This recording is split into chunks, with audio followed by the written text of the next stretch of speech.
Find average product and margin product. ഒരു question തന്നിട്ടുണ്ട്. അപ്പോൾ ആവറേജ് പ്രൊഡക്റ്റും മാർജിൻ പ്രൊഡക്റ്റും കണ്ടെത്താൻ വേണ്ടി draw diagram and explain 3 stages. അതിൻ്റെ ചിത്രം വരയ്ക്കും വേണം, അതിന് 3 സ്റ്റേജസ് എക്സ്പ്ലെയിൻ ചെയ്യും വേണം. എക്സാമിന് ആവർത്തിച്ച് ചോദിക്കാൻ സാധ്യതയുള്ള 5 മാർക്കിന് 8 മാർക്കിന് ചോദിക്കാൻ സാധ്യതയുള്ള ഒരു ക്വസ്റ്റ്യൻ ആണിത്. അപ്പോൾ നമ്മളിവിടെ X1 ടി പി തന്നിട്ടുണ്ട്. ഇനി എ പി എം പി ആണ് നമ്മൾ കണ്ടെത്തേണ്ടത്. ലോ ഓഫ് റിട്ടേൺ സ്കെയിൽ നമ്മൾ പഠിച്ചിട്ടുണ്ട്. അവിടെ difference between A P and M P തമ്മിലുള്ള ഡിഫറൻസും ചോദിച്ചിട്ടുണ്ടായിരുന്നു. അവിടെ നമ്മൾ ഗ്രാഫ് ഉപയോഗിച്ച് നമ്മൾ കണ്ടെത്താൻ വേണ്ടിയായിരുന്നു. ഇവിടെ നമുക്ക് X1 ടി പി തന്നിട്ട് എ പിയും എം പിയും കണ്ടെത്താനാണ് ചോദിച്ചിട്ടുള്ളത്. ടി പി കണ്ടെത്താൻ വേണ്ടി X1 X2 കൂടി ചെയ്ത് കഴിഞ്ഞാൽ നമുക്ക് ടി പി കിട്ടുക. അവിടെ നമ്മൾ X1 ഉപയോഗിച്ച് എന്താണ് X1 0 to 1 to 10 വരെ തന്നിട്ടുണ്ട്. ടി പി നമുക്ക് അതുപോലെ 10, 24, 39, 56, 70, 78, 84, 84, 81, 76 എന്നിങ്ങനെ തന്നിട്ടുണ്ട്. ഇനി എ പിയും എം പിയും നമ്മൾ കണ്ടെത്തണം അല്ലേ? എങ്ങനെ എ പി കണ്ടെത്തുക? എ പി കണ്ടെത്താൻ വേണ്ടി നമുക്ക് എന്ത് ചെയ്താൽ മതി? ടി പി തന്നു കഴിഞ്ഞാൽ നമുക്ക് എ പി കണ്ടെത്താൻ വളരെ സിമ്പിളായിട്ട് നമുക്ക് ചെയ്യാവുന്നതാണ്. അതായത് A P equal to T P by X1 അല്ലേ? ടി പി ബൈ X1 ആണ് എ പി കണ്ടെത്താനുള്ള ഇക്വേഷൻ. എന്നാൽ എം പി കണ്ടെത്താൻ വേണ്ടി M P equal to delta T P by delta X1. ഈ ഇക്വേഷൻ ഉപയോഗിച്ച് നമുക്ക് എം പി കണ്ടെത്താം. എന്നാൽ മറ്റു രീതിയിൽ ഇക്വേഷൻ ഉപയോഗിക്കാം. M P equal to T P N minus T P N minus 1. ഇങ്ങനത്തെ രീതിയിലുള്ള ഇക്വേഷനും ഉണ്ട്. അപ്പോൾ നമുക്ക് ഈ 2 ഇക്വേഷനിൽ ഏത് ഉപയോഗിച്ച് കഴിഞ്ഞാൽ നമുക്ക് എന്ത് കണ്ടെത്താവുന്നതാണ്? എം പി കണ്ടെത്താവുന്നതാണ്. പക്ഷേ ഒരു സിമ്പിളായിട്ടുള്ള മെത്തേഡ് ഞങ്ങൾക്ക് പറഞ്ഞുതരാം. അവിടെ ഇക്വേഷൻ്റെ യാതൊരു ആവശ്യമില്ല. പക്ഷേ ഇക്വേഷൻ നിങ്ങൾ എന്തായാലും ആൻസർ ഷീറ്റ് നിങ്ങൾ എഴുതി വെക്കേണ്ടതായിട്ട് വരും. അപ്പോൾ നമ്മൾ ആദ്യം എ പി കണ്ടെത്താൻ പോവാണ്. എ പി കണ്ടെത്തൽ എങ്ങനെയാണ്? നമ്മൾ പറഞ്ഞു കഴിഞ്ഞു ടി പി ബൈ X1 അല്ലേ? ടി പി ഫസ്റ്റ് 10 ആണ്. X1 എത്രയാണ്? 1. 10 by 1 എന്ത് കിട്ടും? നമുക്ക് 10 തന്നെയാണ് കിട്ടുക. ഇനി അടുത്ത് 24 by 2 അല്ലേ? 24 ടി പി 24ഉം X1 എത്രയാണ്? 2ഉം ആണ്. 24 by 2 12. 39 by 3 നമുക്ക് എന്ത് കിട്ടും? 39 by 3 എന്ത് കിട്ടും? 13. 56 by 4 56 by 4 എത്രയാണ് നമുക്ക് കിട്ടുക? 14. 70 by 5 14. 78 by 6 13. 84 by 7 12.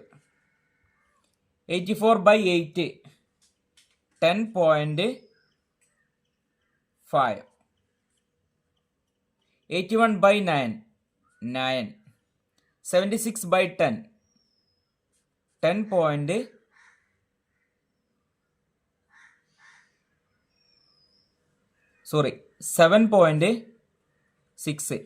7.6 ആണ് കിട്ടുക. അതായത് 76 by 10 എന്ന് പറഞ്ഞാൽ 7.6. അപ്പോൾ നമുക്ക് എ പി നമുക്ക് കിട്ടിക്കഴിഞ്ഞു. ഇനി നമ്മൾ എം പി കണ്ടെത്തണം. Margin product. എങ്ങനെ മാർജിൻ പ്രൊഡക്റ്റ് കണ്ടെത്തുക? വളരെ സിമ്പിളായിട്ട് ചെയ്യാവുന്നതാണ്. ഇവിടെ നമ്മൾ നേരത്തെ എന്താ പറഞ്ഞത്? Delta T P by delta X1 എന്നാണ് പറഞ്ഞത്. ഡെൽറ്റ ടി പി ഫസ്റ്റ് എന്താണ്? ടി പി എന്താണ് തന്നത്? 10. അത് അതുപോലെ ഞാൻ ഇവിടേക്ക് എടുത്ത് എഴുതി. ഇനി ഡെൽറ്റ ടി പി എന്ന് പറഞ്ഞാൽ ചേഞ്ച് ഇൻ ടി പി അല്ലേ? ടി പിയിൽ ഉണ്ടായ മാറ്റം. അതായത് 10ൽ നിന്ന് 24ലേക്ക് ഉണ്ടായ മാറ്റം എത്രയാണ്? 14. ഇവിടെ എന്താണ്? 1ൽ നിന്ന് 2ലേക്ക് ഉണ്ടായ മാറ്റം എത്രയാണ്? 1. അപ്പം ഡെൽറ്റ X1 എന്ന് പറഞ്ഞു കഴിഞ്ഞാൽ 1ഉം ഡെൽറ്റ ടി പി എന്ന് പറഞ്ഞു കഴിഞ്ഞാൽ എന്താണ്? 14 ആണ് കിട്ടുക. അതായത് 14 by 1 എന്ത് കിട്ടും? 14 തന്നെയാണ് നമുക്ക് കിട്ടുക. ഇങ്ങനെയൊക്കെ പറയുമ്പോൾ നിങ്ങൾക്ക് കുറച്ച് ബുദ്ധിമുട്ടായി തോന്നും. പക്ഷെ നമ്മൾ എന്ത് ചെയ്താൽ മതി? വളരെ സിമ്പിളായിട്ടുള്ള മെത്തേഡ് ഞാനിവിടെ പറയാൻ പോകുന്നത്. 10 ഇവിടേക്ക് എടുത്ത് എഴുതി. 24 by minus 10 24 minus 10 14. 39 minus 24 15. 56 minus 39 17. 70 minus 56 14. 78 minus 70 8. 84 minus 78 6. 84 minus 84 0. 81 minus 84 minus 3. 76 minus 81 minus 5. അപ്പോൾ നമുക്ക് എം പി നമുക്ക് കിട്ടിക്കഴിഞ്ഞു. വളരെ സിമ്പിളായിട്ട് എം പി കണ്ടെത്തൽ ഞാൻ നിങ്ങൾക്ക് പറഞ്ഞു തന്നു. ഇവിടെ എ പി എം പി നമ്മൾ കണ്ടെത്തി കഴിഞ്ഞു. വളരെ സിമ്പിളായിട്ട് നമ്മൾ ചെയ്ത് കഴിഞ്ഞു അല്ലേ? എല്ലാവർക്കും മനസ്സിലായിട്ടുണ്ടാകും. ഇനി നമ്മൾ എന്ത് ചെയ്യണം? T P A P M പിയുടെ ഡയഗ്രംസ് വരയ്ക്കാൻ വേണ്ടി പറഞ്ഞിട്ടുണ്ട്. അപ്പോൾ ഡയഗ്രംസ് വരയ്ക്കുമ്പോൾ നിങ്ങൾ ശ്രദ്ധിക്കേണ്ട കാര്യം, ഇവിടെ T P, A P, M P ഇതിൽ ഏറ്റവും വലിയ സംഖ്യ ഏതാണെന്ന് നോക്കുക. ഏതാണ്? ടി പിയിലുള്ള സംഖ്യയാണ്. 84 ആണ് ഏറ്റവും വലുത്. അപ്പം അത് കിട്ടുന്ന രീതിയിലായിരിക്കണം നമ്മൾ വൈ ആക്സിസ് രേഖപ്പെടുത്തേണ്ടത്. എന്നാൽ എക്സ് ആക്സിസിൽ നമ്മൾ രേഖപ്പെടുത്തേണ്ടത് എന്താണ്? x1ൻ്റെ അളവ് അല്ലേ? x1ൻ്റെ അളവ് 0 എന്താണ് 1 to 10 വരെയാണ് നമ്മൾ രേഖപ്പെടുത്തേണ്ടത്. വളരെ സിമ്പിളായിട്ട് നമുക്കിത് ചെയ്യാവുന്നതാണ്. ഇവിടെ എക്സ് ആക്സിസും വൈ ആക്സിസും രേഖപ്പെടുത്തി കഴിഞ്ഞു. വൈ ആക്സിസിൽ നമ്മൾ T P, A P, M P എന്നിവ കിട്ടിയതിൽ ഏറ്റവും വലിയ സംഖ്യ നമ്മൾ രേഖപ്പെടുത്തിയിട്ടുണ്ട് അല്ലേ? 84 ആണ്. അപ്പം 84 എന്നുള്ളത് കിട്ടുന്ന രീതിയിൽ ഞാൻ 10, 20, 30, 40 അങ്ങനെ രേഖപ്പെടുത്തി കഴിഞ്ഞു. എക്സ് ആക്സിൽ ഞാൻ 1 to 10 വരെ എഴുതിയിട്ടുണ്ട്. x1ൻ്റെ അളവ് രേഖപ്പെടുത്തി. ഇനി ആദ്യം തന്നെ നമ്മൾ ടി പി ആണ് രേഖപ്പെടുത്താൻ പോകുന്നത്. ടി പി ഫസ്റ്റത്തെ x1 1 ആയപ്പം ടി പി എത്രയാണ് നമുക്ക് കിട്ടിയുള്ളത്? 10 അല്ലേ? ഇവിടെ നമ്മൾ അടയാളപ്പെടുത്തി. 2 ആയപ്പോഴോ 24 ഇവിടെ വരും, ഏകദേശം ഇവിടെ ആയിട്ട് വരും. 3 ആയപ്പം 39 കറക്റ്റായിട്ട് നിങ്ങൾ രേഖപ്പെടുത്തേണ്ടി വരും കേട്ടോ, സ്കെയിലൊക്കെ ഉപയോഗിച്ചിട്ട്. 4 ആയപ്പം 56 4 ആയപ്പം 56.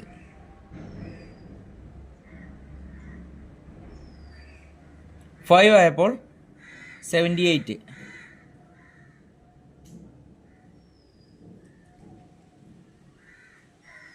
6 5 ആയപ്പോൾ 70 ആണ്. സോറി മാറിപ്പോയി. 6 ആയപ്പം 78. 8 ആയപ്പം 7 ആയപ്പം 84.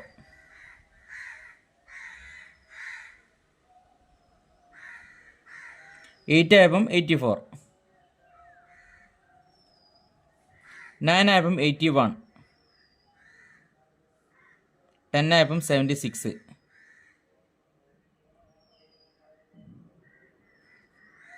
ഇനി നമ്മൾ ഈ പോയിന്റുകൾ തമ്മിൽ ബന്ധിപ്പിച്ചുകൊണ്ട് നമ്മൾ കർവ് വരയ്ക്കണം.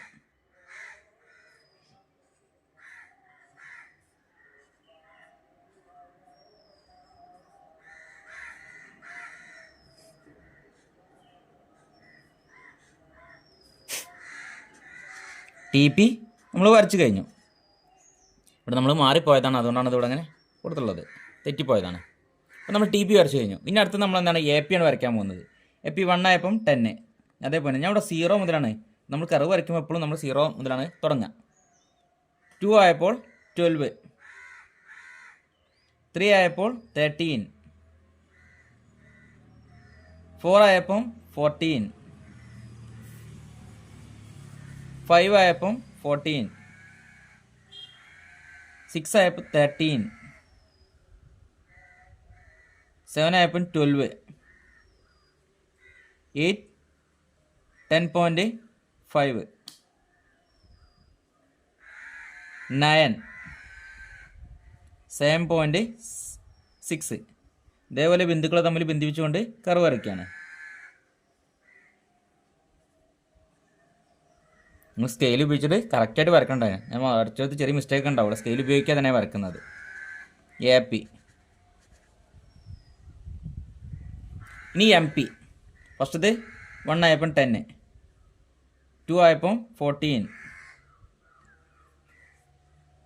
15. 3 ആയപ്പം 15. 17. 14.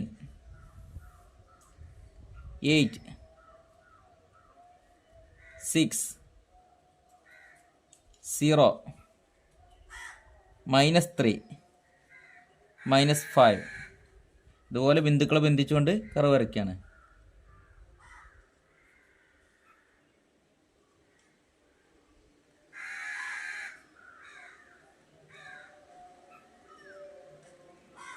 M P. അപ്പോൾ എം പി നമ്മൾ വരച്ചു കഴിഞ്ഞു. ഇനി നമ്മൾ എന്ത് ചെയ്യണം?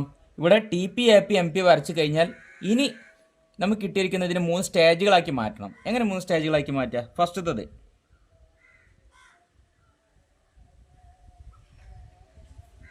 Second, first stage, second stage and third stage.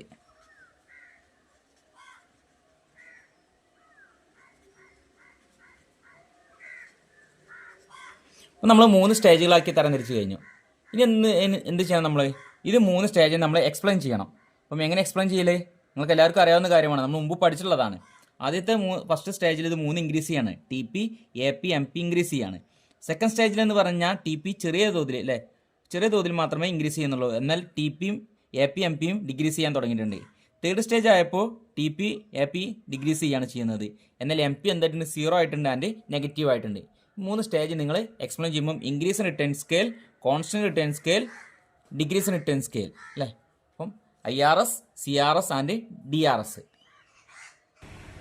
ഈ ടേബിൾ ചെയ്യുന്നതിന് 2 മാർക്കും, ഈ ഗ്രാഫ് വരയ്ക്കുന്നതിന് 3 മാർക്കും, ഇനി 3 സ്റ്റേജ് എക്സ്പ്ലെയിൻ ചെയ്തതിന് 3 മാർക്കുമാണുള്ളത്.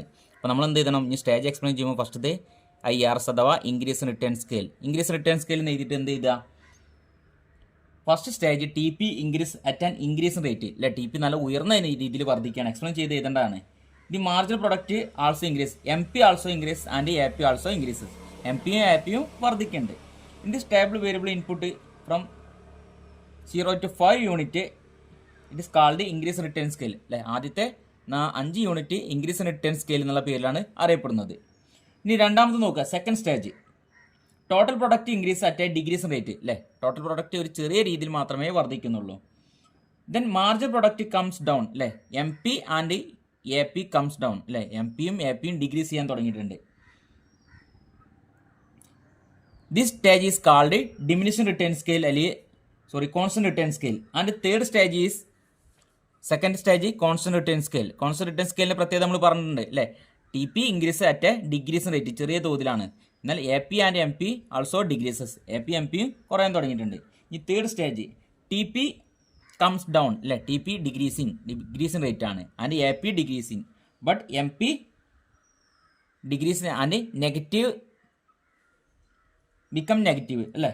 അതായത് then decrease and finally becomes negative. MP എന്തായിട്ടുണ്ട്? നെഗറ്റീവ് ആയിട്ടുണ്ട്.